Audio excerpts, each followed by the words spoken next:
सो दोस्तों, आज हम लोग जो बात इस पर डिस्कस करेंगे वो हम लोग नए आइडियाज और किसी बिजनेस के बारे पर डिस्कस करेंगे। टॉपिक पूरा का पूरा बिजनेस पे निर्भर, बिजनेस के ऊपर आएगा कि हम लोग एज ए जॉब जो लोग भी जॉब करें, 8-10 साल का एक्सपीरियंस हो गया है, वो लोग ऐसा कुछ अपना स्टार्टअप करना चाहें तो क्या कर सकते हैं और क्या चीज़ें अभी की मार्केट के हिसाब से चीज़ें चल सकती है, उस पर हम लोग दिमाग लगा रहे हैं। हो सकता है हम लोग का थॉट प्रोसेस गलत भी हो सकता है, तो बस एक ही हम अपनी माइंड मैपिंग के लिए कर रहे हैं कि थोड़ा हम लोग को उससे इनकरेज मोटिवेशन मिले और दूसरे को भी थोड़ा हेल्प हो सके। तो इस पे हम लोग यह डिस्कस होगी। हमारे साथ अभी जुड़ गए हैं मार्केट के expert, industry expert Gajendra sir.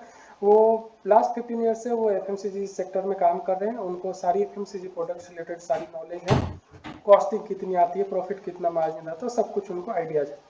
ठीक है, और 15 ईयर से ऑलरेडी वो काम कर रहे हैं इस फील्ड में। दूसरा, वो एक मोटिवेशनल स्पीकर है, साथ साथ वो बहुत सारे सब्जेक्ट मैटर एक्सपर्ट हैं। तो हम उनकी अपनी एक एक चीज़ बातें रखेंगे, उनसे अपनी सवाल जवाब करेंगे। ठीक है। दूसरे हमारे साथ अभी मार्केट के जो एक मीडियोकर हमारे पास एक्सपर्ट हैं, वो रंजन जी हैं। ये रंजन जी जो कि 7 ईयर से फाइनेंशियल अकाउंट्स में जॉब कर रहे हैं, और इनका जो एक्सपर्टीज है वो ज़्यादातर आईटी, इलेक्ट्रॉनिक और डिस्ट्रीब्यूशन में है, जो कि हेल्प करेगा हमारी जो मैन्युफैक्चरिंग प्रोडक्ट या जो डिस्ट्रीब्यूशन सीखा है उसके बारे में जानकारी देंगे, और उससे रिलेटेड हम उनसे क्वेश्चन करेंगे। उनका भी कोई नया बिजनेस आइडिया होगा तो उस पर भी हम बात करेंगे। ठीक है फ्रेंड्स, तो हमारा सबसे पहला क्वेश्चन ये है कि हम बिजनेस को कैसे स्टार्ट करें, और उससे पहले सबसे पहले ये कि बिजनेस किसको स्टार्ट करना चाहिए, और क्या हमें उससे पहले कहीं कुछ ट्रेनिंग लेना चाहिए, किसी से सीखना चाहिए। तो पहला क्वेश्चन मेरा यही है गजेंद्र सर से कि सर आप ये बताइए कि कोई युवा अभी अगर कोई अपना बिजनेस शुरू करना चाहता है, उसको 8-10 साल 5 साल का एक्सपीरियंस है, तो उस केस में उसको क्या क्या चीज़ों का सावधानी रख के एक बिजनेस का प्लान करना चाहिए, और बिजनेस का प्लानिंग करने के कितने दिन बाद बिजनेस को स्टार्ट कर देना चाहिए, उसकी एग्जीक्यूशन कैसे होनी चाहिए, प्लानिंग कैसे होनी चाहिए, और क्या हमें बिजनेस स्टार्ट करने के लिए बहुत ज़्यादा पैसों की रिक्वायरमेंट्स है। तो इन सब चीज़ों पे बात करेंगे। दूसरा सा क्वेश्चन ये कि अगर कोई फ्रेशर है और वो बिल्कुल जॉब नहीं किया है और सोच रहे हैं कि मैं कॉलेज पास होकर सीधा बिजनेस स्टार्ट करूं, तो उनके लिए आपकी क्या राय होगी Rajendra sir? Over to you. Thank you so much Surya ji. आपने जो इंट्रोडक्शन दिया बहुत ही काबिल तारीफ था, बहुत अच्छा लगा। मतलब इस तरह से आपने ग्रैंड वेलकम किया। Thank you so much Ranjan ji for join this podcast. Sujit ji, अगर आदमी चाहे और वो करना चाहे, बिजनेस करना चाहे, तो ये बहुत अच्छा अपॉर्चुनिटी है इस पॉइंट ऑफ टाइम पे कि वो बिजनेस कर सकता है।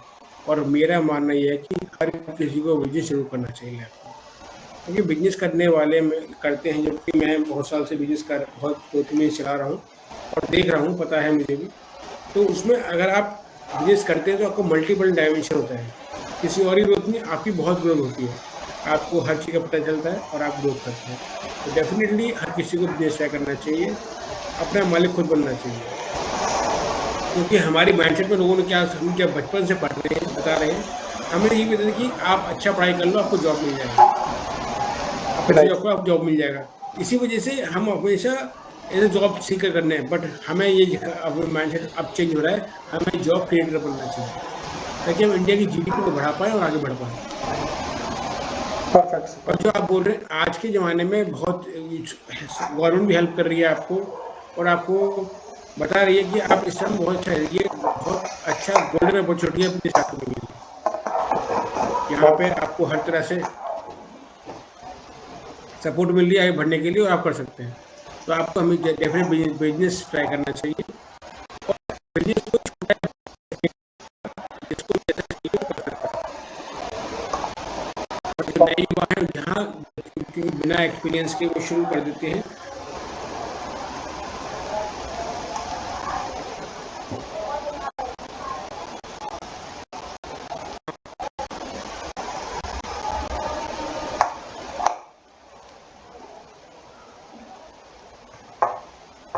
दिक्कत आती है और ओके, आप हो जाएंगे। Perfect sir, perfect. जो मैं सॉरी सॉरी हाँ सर, अगला क्वेश्चन मेरा आपसे ये है कि अगर नए युवा कोई अगर चाहे कि मैं अभी कॉलेज जस्ट पास आउट किया है, ग्रेजुएशन कंप्लीट ही किया है, और वो चाहे कि मैं अभी अपना बिजनेस को शुरू कर लूँ, मेरे को नौकरी नहीं करना, मेरे को नहीं सुनना किसी के आगे सुनना मेरे से नहीं होता। बहुत सारे ऐसे लोग देखे जाते हैं कि मैं किसी का गुलामी नहीं करूंगा, मैं किसी की बात नहीं सुनूंगा, मैं अपने मन का करूंगा, मैं अपने इच्छाओं की तरह क्या करूंगा। तो क्या लगता है ये किसी युवा का बिजनेस माइंडसेट है? ये कहीं से भी दर्शाता है कि ये बिजनेस का माइंडसेट है? बिजनेस में कोई पाबंदी नहीं है, किसी से कोई दबाव नहीं है, कोई रोक टोक नहीं है, क्या ऐसा है? जो लोग सोचते हैं कि हम सीधा अपना किसी की हम चिक चिक नहीं सुनेंगे, किसी के अंदर नहीं रहेंगे, किसी के दबाव नहीं महसूस करेंगे, अपना फ्रीडम के साथ काम करेंगे, अपना बिजनेस करेंगे। क्या लगता है आपको कि बिजनेस ऐसा ही होता है जैसा ये लोगों के माइंड में एक धारणा बनी है कि दबाव नहीं है, प्रेशर नहीं है, किसी का कोई वो पूछना नहीं है, देखिए, अपने मन का? इसका तो ये जो आपने बोला बहुत अच्छा सवाल किया, और इससे बहुत लोगों को मार्गदर्शन मिलेगा कि ये जिस तरह से आप वक्तव्य कर रहे हैं हम लोग, कि जिस तरह आज के युवा बड़ी जोश में काम करते हैं, तो जोश के साथ होश होना जरूरी है, क्योंकि अगर आप अपनी टीम में किसी जोश और होश से काम करें जल्दी हो जाएगा। क्योंकि ऐसा है कि मुझ मंजिल को अपना मान लिया, जो था वो ठान लिया, अब मुश्किल क्या और आसान क्या, ठान लिया तो ठान लिया। तो हमें अपने करना चाहिए कि यस, अगर हम चाहेंगे तो हो जाएगा। बट दिक्कत तो वही, हाँ, क्योंकि हमें सफलता मिले ना मिले वो अलग बात है, बट हम कोशिश ना करें तो ये तो गलत बात है। तो पहला स्टेप है, हमें कोशिश करनी चाहिए, और उसको हमें उसको अपने रिस्क को मिनिमाइज करना चाहिए, हमें रिस्क को एवोल्यूट करना चाहिए कि इसमें क्या गया, क्योंकि अगर हमने ट्राई किया तो डेफिनेटली हम कर देंगे। क्योंकि जहाँ हम सब लोग जो ज़्यादातर हैं कंफर्टेबल जोन में आ गए हैं कि यहाँ मैं कर रहा हूँ, कंफर्टेबल खत्म कर रहा हूँ।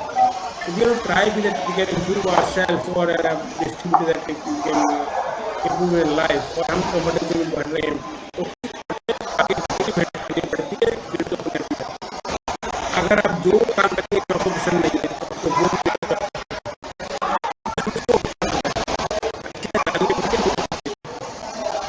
बहुत अच्छे से। This is the main motto of your life, आपको लाइफ को हमेशा अपलिफ्ट करना है, जहाँ आप थे कल वहाँ नहीं रहना। क्योंकि लोग नए साल पर रेजोल्यूशन बना लेते हैं कि हम ये करेंगे आगे, बट नेक्स्ट डे भूल जाते हैं। Yes, sir, take your call, sir. Not an issue. You can take it. Take your call, sir. Not an issue. You can mute. I will ask to Ranjan.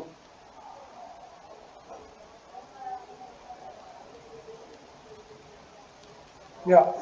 So, Mr. Ranjan जी, आपसे मेरा ये question है कि अगर आप एक युवा हैं, जस्ट कॉलेज पास आउट किए हैं, और आपको कोई अपॉर्चुनिटी दी जाए कि आप एक बिजनेस करें, तो अभी के मार्केट के हिसाब से आप कौन सा बिजनेस चूज करेंगे और क्यों?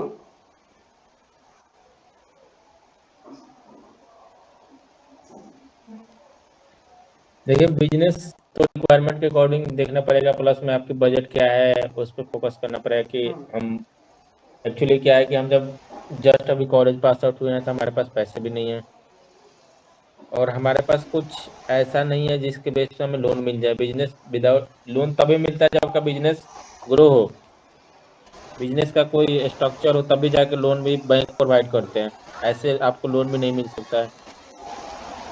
तो आप कोई छोटा मोटा बिजनेस कर सकते हैं स्टार्टिंग के लिए। आप थोड़ा सा क्वेश्चन पे ध्यान दीजिए। क्वेश्चन ये है कि आपको अपॉर्चुनिटी दी गई, आप जस्ट कॉलेज पास आउट हुए हैं कि एक बिजनेस करना है, आपको फंड दिया गया है गवर्नमेंट की तरफ से कि आपको मान लीजिए 5 लाख रुपए का एक अमाउंट दिया गया है, जो कि 5 साल बाद देना है गवर्नमेंट को।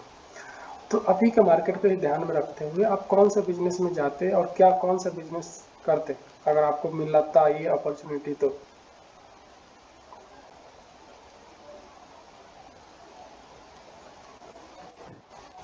सॉरी, एक कॉल आ गया था, कुछ सेकंड। हम कोई सर्विस सेंटर ओपन कर सकते हैं कि किसी मतलब कि जो हमारे ब्रांड वाले हैं, जैसे पैनासोनिक हो गया, सोनी हो गया, ये सब जितने भी ब्रांड है उनके हम सर्विस सेंटर ओपन कर सकते हैं। उस बिजनेस से भी हम मतलब एक अच्छा खासा अर्निंग कर सकते हैं, तो वो बिजनेस अच्छा है मार्केट के अकॉर्डिंग, क्योंकि मार्केट में अभी जो है इलेक्ट्रिक का जो है बहुत ज़्यादा स्कोप है इलेक्ट्रिक लाइन में, तो उसकी सर्विसिंग का भी अगर हम लेते हैं तो उसमें अच्छा खासा ग्रो है। ओके, इलेक्ट्रिक मार्केट का अपॉर्चुनिटी है मार्केट में। किसी का एक सर्विस सेंटर ले लिए, सर्विस सेंटर के साथ साथ आपके पास कुछ बंदे होंगे जो कि विदाउट सर्विस, उस सर्विस के अलावा कुछ अदर सर्विस भी देंगे, तो उससे भी अर्निंग होगी। ओके, ये भी एक मार्केट के अकॉर्डिंग आज के डेट में अच्छा बिजनेस है। राइट। सो आप रंजन जी का कहना ये है कि अगर हम इलेक्ट्रिक बिजनेस का हम स्टार्टअप करते हैं और उसमें भी सर्विस सेंटर हम ओपन करते हैं, जो कि इस मार्केट का भी अपॉर्चुनिटी ज़्यादा है और बहुत सारे इक्विपमेंट्स इलेक्ट्रिक पे शिफ्ट हो रही है, क्योंकि बहुत सारे टेक्नोलॉजी और एआई की वजह से बहुत सारे इक्विपमेंट्स आ गए हैं। जैसे कि मैं एग्जांपल बोलूँ तो हर बॉडी के हर पार्ट के मसाज करने के लिए छोटे छोटे इक्विपमेंट्स आ गए। हेड के लिए अलग है, बैक के लिए अलग है, शोल्डर्स के लिए अलग अलग है। तो वो कहीं ना कहीं ख़राब भी होंगे, तो उनकी गारंटी होगी, तो फिर आप सर्विस सेंटर में जाएंगे। मोबाइल लोग इतने परचेज कर रहे हैं तो उसके गारंटी होते हैं, तो लोग सर्विस सेंटर जाते हैं। AC, fridge, TV, refrigerator, there lots of item, electric item, और day by day equipments will be coming in market, new equipments, new features, right? So I am agree with that, Ranjan ji. It's a good point, and you are mind is broad thinker about like with the business idea. So you have good idea, but why you not think about like if you decided to own your own business to start, then why you get lots of fear? Is money matter for you? या Okay, perfect. Okay, over to Gajendra sir. Gajendra sir, अगला question ये है कि अगर आप अभी इस वक्त अगर जॉब नहीं करते, एग्जाम्पल अगर जॉब नहीं करते और आपके पास हाल मान लीजिए कि 1 करोड़ रुपए का फंड होता, तो आप इस टाइम पे कौन से ऐसे बिजनेस आइडिया के साथ आगे बढ़ना चाहते? सर सुनिए सर, ये आपने जो रंजन जी ने बोला बहुत अच्छी बोला कि हाँ आज आज के वक्त में हर किसी को सर्विस चाहिए और ये आजकल सारा गेम टेक्नोलॉजी का है। देखिए जो ओला उबर है, जो पहले 12 घंटे कर देती थी 2 घंटे चलती थी, ये टेक्नोलॉजी जो उबर और ओला लेके आए वो टेक्नोलॉजी लाए। उनका ना गाड़ी है ना कुछ है, बट सर खाली टेक्नोलॉजी के थ्रू अब वो जो गाड़ियाँ थी पहले 12 घंटे खड़ी थी 2 घंटे चलती थी, अब वो 12 घंटे चली 2 घंटे खड़ी हो रही है। राइट, टेक्नोलॉजी है। सो आप कौन सा, अब आपके ऊपर आता तो है। जो भी टेक्नोलॉजी कर रहे हैं, बात कर रहे हैं, जो ये आप बता रहे हैं फंड को बता रहे हैं, 1 करोड़ आज की डेट में बिजनेस करना बहुत ही आसान है। इस तरह से आप बहुत स्कोप है और बहुत है। मैं अगर पर्सनली बोलूँ तो मेरे लिए एजुकेशन का फील्ड बहुत अच्छा है और माइंड पे काम करना है, आदमी माइंड सेट पे काम करना बहुत जरूरी है, जो बहुत ब्लूमिंग इंडस्ट्री बहुत बहुत अच्छा इसमें रेवेन्यू का ऑप्शन है आगे बढ़ने का। ओके, क्योंकि अगर आप एजुकेट करते हैं तो आप बहुत अपनी एक तो योगदान देते हैं अपना और सोसाइटी को प्रॉफिट करते हैं, दूसरा और अच्छे टैलेंट को आगे बढ़ाते हैं। ओके, ये मेरा मानना है कि एजुकेशन पे अगर काम करें या माइंडसेट पे काम करें तो आप कंपैरेटिवली आगे बढ़ जाएंगे। माइंडसेट मींस क्या आपका, इससे मतलब कि कि काउंसलिंग, करियर काउंसलिंग?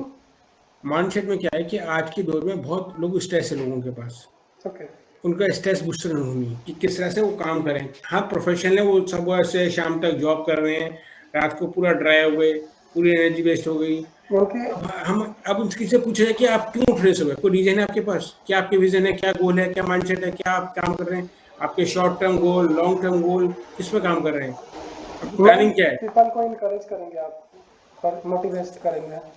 मोटिवेशन अलग चीज़ है सर, मोटिवेशन का पार्ट आ जाता है, बट आप उस माइंडसेट पे काम करेंगे कि जैसे लोग जो बिजनेसमैन सोचता है ऐसे क्यों नहीं होता, क्योंकि एक मजदूर सोचता है एक दिन की कि आज की दिहाड़ी मिल गई कल की नहीं मिलेगी। एक जो ठेकेदार होता है वो सोचता है एक हफ्ते के लिए सोचता है, और जो आदमी बिजनेसमैन है वो जो सैलरीड आदमी वो सोचता है 1 महीने की कि 1 महीने में सैलरी आ जाएगी। और जो बिजनेसमैन है वो सोचता है long vision, long term vision होता है उसका कि मैं जियो ने काम किया पहले फ्री माटा, जो टाइम उसने वो जो ये काम करा जियो पे काम करा था वो सारा उनका खर्चा भी हो रहा था, पैसे भी नहीं आ रहे थे, बट उनका विजन था लॉन्ग टर्म का। यस, हमेशा लाइफ में लॉन्ग टर्म गोल रखे उस पर काम करें, क्योंकि बिजनेसमैन बनना है तो आपको लॉन्ग टर्म बिजनेस सोचना पड़ेगा। आज नहीं बट जब आएगा तो भर के आएगा, हर जगह से आएगा। तो आपको माइंड में ये है कि आपको माइंड से बड़ा करना है, ब्रॉड विजन करना है, क्योंकि हमेशा देने की भावना रखो, देने की भावना, क्योंकि हमेशा लोग देने वाले को जानते हैं। सबका नाम होता है देने वाले से, कि अगर आप पढ़ाई देते तो टीचर बोले जाते हैं, केमिस्ट दवाई देते तो केमिस्ट बोला जाता है, तो देने वाले का नाम हमेशा होता है, लेने वाले का नहीं होता। तो आप एजुकेशन अगर देंगे तो टीचर एज ए कोच आप समाज में वैल्यू करेंगे और अपने पास भी वैल्यू करेंगे। अगर एजुकेशन इंडस्ट्री में अगर जाने का अभी आपको अपॉर्चुनिटी मिले, सपोज करिए अभी आप एजुकेशन इंडस्ट्री में होते हैं ऑलरेडी मान लीजिए, तो आप क्या बेस्ट सोचेंगे किस एरिया में होता है ना, अलग अलग अपना टेक होता है। सर क्या है कि tech होता है। हमें पहले सोचना चाहिए पैसे से, क्योंकि हम जो स्कूल में पढ़ते हैं वो हमारे है एजुकेशन नॉलेज है। एजुकेशन नॉलेज में क्या है कि आप बता रहे हैं कि आप ये मैथ साइंस इंग्लिश पढ़ लिया आपने, उससे काम कर लिया, बट हम स्कूल में ये पढ़ाते हैं कि हमें कि कैसे अपने फाइनेंस मैनेज करना है, कैसे अपने खर्चे की प्लानिंग करनी है, कैसे इन्वेस्टमेंट करना है, किस तरह से अपने सॉफ्ट स्किल डेवलप करने हैं, किस तरह से बात करनी है, कैसे समाज में बिहेव करना है। अगर हम ये चीज़ बच्चों को सिखा दें बचपन से ही, तो क्या लगता नहीं कि वो एक अच्छा नागरिक बन के आएगा, Yes, लाइफ में डिसिप्लिन होगा उसको, बिल्कुल। और उसका माइंडसेट खुलेगा, विजन ब्रॉड मिलेगा। सो हमारा क्वेश्चन ये था कि अगर 1 करोड़ रुपीज मिल रहा है, ठीक है, बिजनेस आपने स्टार्ट किया, अगर बिजनेस को अपने प्रचार करना है, प्रमोट करना है, इनिशियल डेज में है, आपको इतना लोग नहीं जानते, तो क्या मीडियम अपनाएंगे कि आपकी अभी बिजनेस। आज के जैसे ज़माना सर ऑनलाइन का ज़माना है, तो सब लोग विजिबिलिटी ऑनलाइन ही मिलती है। सोशल मीडिया का बहुत प्लेटफॉर्म है, उसमें करते हैं। अब जो पुराने ज़माने में चले गए होर्डिंग बोर्डिंग या पैम्पलेट वगैरह न्यूज़पेपर में लाएंगे, बहुत कॉस्टली है। आजकल आपका फेसबुक है, तो क्योंकि अगर आप लोग फेसबुक पे जा रहे हैं तो पहले अपनी पासबुक से करें से आप फेसबुक पे आओगे, तो आपकी पासबुक भी दिखाती है आप लोग यूज़ कर रहे हैं एज ए यूज़र, और उसको अपने बिजनेस में यूज़ किया। तो वो उसके मीडिया के थ्रू, सोशल मीडिया के थ्रू, बहुत सारे चैनल हैं, बहुत सारे यूट्यूब चैनल के थ्रू, इंस्टाग्राम के थ्रू, फेसबुक के थ्रू, ट्विटर के थ्रू, लिंक्डइन के थ्रू अपने आप को प्रमोट कर सकते हैं, बता सकते हैं। जो आपकी नॉलेज है उसको शेयर करें और आगे बढ़ें। Perfect sir. ओके, अभी रंजन जी से अभी एक छोटा सा पॉइंट मेरा ये है कि रंजन जी, अगर ये बिजनेस एजुकेशन इंडस्ट्री का अगर बिजनेस हम अभी के मार्केट में अगर लॉन्च करते हैं, तो क्या लगता है मार्केट में सस्टेन करेगा लॉन्ग टर्म में, और उसकी हाइप जो क्रिएट होगी वो क्या हमेशा बनी रहेगी या वो पिक डाउन जाएगी? ये सस्टेन तो करेगा, लेकिन ऊपर नीचे तो होगा। अगर आपकी क्वालिटी में कोई भी कमी आएगी तो वो सस्टेन होगा, डाउन होगा बिजनेस। क्योंकि मैं क्यों पूछ रहा हूँ, क्योंकि बहुत सारे अभी एजुकेशन इंडस्ट्री का एग्जांपल मैं अगर लूँ तो PW और उसके पहले आकाश, नाइट और भी कई इंस्टीट्यूट के नाम थे जो कि अपने टाइम पे बहुत पीक पे थे, अभी फिर से बहुत वो हो गए। उसके बाईजूस का आप एग्जांपल ले सकते हो, बहुत सारे ऐसे ऐसे बड़ी बड़ी मार्केट में आई। तो रंजन जी, आपका इस पे क्या कहना है, इनकी क्या वजह रही है कि ये सब मार्केट से विलुप्त होते चले गए और बहुत ज़्यादा डाउन हो गए? आज के डेट में PW भी जितना अभी पीक पे था, अभी उस पीक पे अभी नहीं रहा। आज के डेट में जैसे सोशल मीडिया का जैसे टाइम है, तो अब इस थोड़ा टाइम स्ट्रिक्ट पे होइए, थोड़ा आपका वीडियो का वो आ रहा है, डाउन है, थोड़ा स्ट्रिक्ट।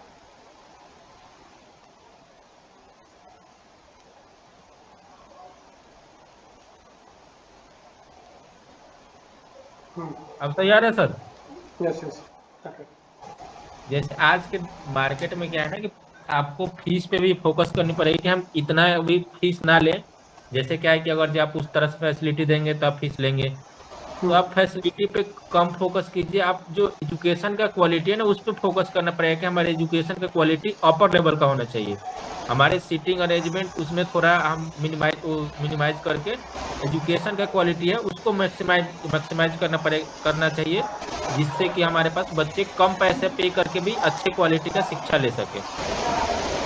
लेकिन कहीं ना कहीं आपको नहीं लगता ये लो फॉल है बिजनेस का? क्योंकि बहुत सारे यूट्यूबर, अच्छे अच्छे टीचर फ्री में सारे अपने लेक्चर अपलोड किए हुए हैं, फिर भी उनके व्यू नहीं जा रहे। अगर उनके इंस्टीट्यूट में जाइए तो बहुत अच्छे क्वालिटी पढ़ाते हैं, बहुत अच्छा कंटेंट है, लेकिन नहीं जा रहे। वो फ्री में पढ़ा रहे हैं, फ्री में दे दिए सब कुछ। नहीं, यूट्यूब पे पढ़ाने की मैं बात ही नहीं कर रहा हूँ। मैं तो वही बोल रहा हूँ कि आप सोशल मीडिया के बेस पे आप सोचेंगे कि हम सोशल मीडिया पे चैनल बेच के पैसा कमाएं, उसमें तो आपकी इनकम ज्यादा नहीं हो सकती है। आपको ऑफलाइन पे ही फोकस करना पड़ेगा। एजुकेशन जो है ऑफलाइन पे ही विशेष चलेगा, क्योंकि आप ऑनलाइन पढ़ाएंगे वही सेम टू सेम चीजें कोई होगा जो फ्री में पढ़ा रहा होगा, तो फिर आपकी बिकना बहुत मुश्किल है। कोई खरीदेगा, कोई नहीं खरीदेगा। इसलिए आपको फोकस ऑनलाइन ऑफलाइन दोनों पे रखना पड़ेगा कि ऑनलाइन हमारा इतना है, ऑफलाइन इतना है। और सबसे ज्यादा आपको विशेष फोकस करनी पड़ेगी आपको क्वालिटी ऑफ एजुकेशन। आपकी क्वालिटी जो होनी चाहिए मार्केट में सबसे अपर लेवल की क्वालिटी होनी चाहिए। और फीस जो होनी चाहिए वो मार्केट में एक क्या एवरेज फीस होगा तो चल जाएगा, लेकिन क्वालिटी आपकी अपर लेवल की होनी चाहिए, तभी जाके आप ये शिक्षा के उसमें आप सस्टेनेबल कर सकते हैं, आप आगे बढ़ सकते हैं। ठीक है Ranjan, thank you. Gajendra sir, over to you. अभी मार्केट में मैं एक चीज नोटिस किया हूँ कि क्या कारण है कि जो खान सर की जो स्टार्टअप है वो एक स्टेबल चल रही है, उनकी ग्रोथ ऐसे हो रही है। बाकी सब बहुत सारे आए, बहुत हाइक क्रिएट हुआ, बहुत पीक पे गए, फिर धड़ाम से नीचे आ गए। तो बाकियों में और उनमें आपकी कुछ, आप लोग के आपकी सर कुछ थॉट प्रोसेस, कुछ माइंडसेट, वो आप बताइए कि क्या उसमें सर ऐसा हो मेरा गया जो है। जो खान सर हैं वो डेडिकेशन है, कर काम कर रहे हैं। वो उनका जो मेन मोटो है वो है सर्विस करना, हम्म, क्योंकि एजुकेशन एजुकेशन सेक्टर में अगर काम करते हैं वो बेसिकली सारा सर्विस सेक्टर का काम है। क्योंकि जो लोग अगर पैसे पे फोकस कर देते हैं तो वहाँ पे डाउनफॉल आना निश्चित ही है। अगर आपने फोकस कर दिया पैसे कमाने के ऊपर कि पैसा कमाना है, तो आपकी क्वालिटी डाउन हो ही जाएगी। अगर आप अपनी सर्विस पे काम कर रहे हैं, अपने पढ़ाने पे काम कर रहे हैं, और जो आपका कोर एरिया है उससे अगर आप भटक रहे हैं, तो आपका निश्चित पतन होना निश्चित है। राइट। उसके अलग अलग, क्योंकि आपको दिखा देंगे, आप आज दिखा देंगे ऐड 10 बार, क्योंकि वो पैसे भी निकालने पड़ेगा, कॉस्ट निकालनी पड़ेगी उन्हें कि ऐड दे रहे हैं या बता रहे हैं, तो वो कस्टमर उसके लिए वो करना एक्विजिशन पड़ेगा। कॉस्ट में निकालनी पड़ेगी आपको बेच के। जी राइट। जी। दूसरा दूसरा, एक और चीज है खान सर का, मैं बोलूं? नहीं, कंप्लीट होने दो। जी जी, बोलिए बोलिए बोलिए। ठीक है, बोलिए। दूसरा खान सर का एक ये भी है कि खान सर का जो सोशल मीडिया है ना, उन हम्म, पे उनका उनका जो यूजर है बहुत ज्यादा है। तो उसका भी एक इफेक्ट है कि वो सोशल मीडिया पे आके कुछ ऐसा ऐसा बयान देते हैं जिससे लगता है कि बहुत अच्छे पढ़ा रहे हैं। ऐसा वो पढ़ाए या ना पढ़ाए ये अलग मैटर है, लेकिन वो सोशल मीडिया पर जैसे क्या है कि उनके पास अब क्या है कि वो जो ऑनलाइन जो देते हैं, वो 500 रुपए में एक से एक बढ़िया कोर्स 500 रुपए में पढ़ा देते हैं। तो जहाँ दूसरे टीचर वही 500 स्टूडेंट को पढ़ा रहे हैं, वहां पे वो 5 लाख स्टूडेंट को पढ़ा रहे हैं। तो कमाई उनसे भी उनकी ज्यादा है। लेकिन क्या है, वो सोशल मीडिया पर इतना ज्यादा उनका यूजर्स है कि वो मार्केट में बहुत ज्यादा नाम हो गया है। तो वो सस्ते में पढ़ा भी रहे हैं और प्लस में अच्छा एजुकेशन दे रहे हैं। उनके क्वालिटी जो एजुकेशन है उसकी क्वालिटी में कोई अभी कमी नहीं है, चाहे ऑफलाइन हो चाहे ऑनलाइन हो। अकॉर्डिंग तो भी देखे जाए जो भी सोशल मीडिया पे चल रहा है, क्वालिटी उनकी अच्छी है, इसलिए वो मार्केट में बने हुए हैं। और फीस जो है मार्केट में सबसे नीचे है। हम क्यों ये सब सवाल पूछ रहे हैं आप लोगों से, क्योंकि आप लोग का अपना इंटरेस्ट जो दिखाए वो एजुकेशन इंडस्ट्री में दिखाए हैं। तो बेहतर यही है कि हम एजुकेशन इंडस्ट्री के जो लोग भी रहे हैं पहले, उन पे हम डिस्कस करें, तो ये एक अच्छी चीज़ होगी, तो इसलिए मैंने ये बात उठाया। दूसरा बात मैं यही करूँगा कि हमारे, हेलो, जी। ओके,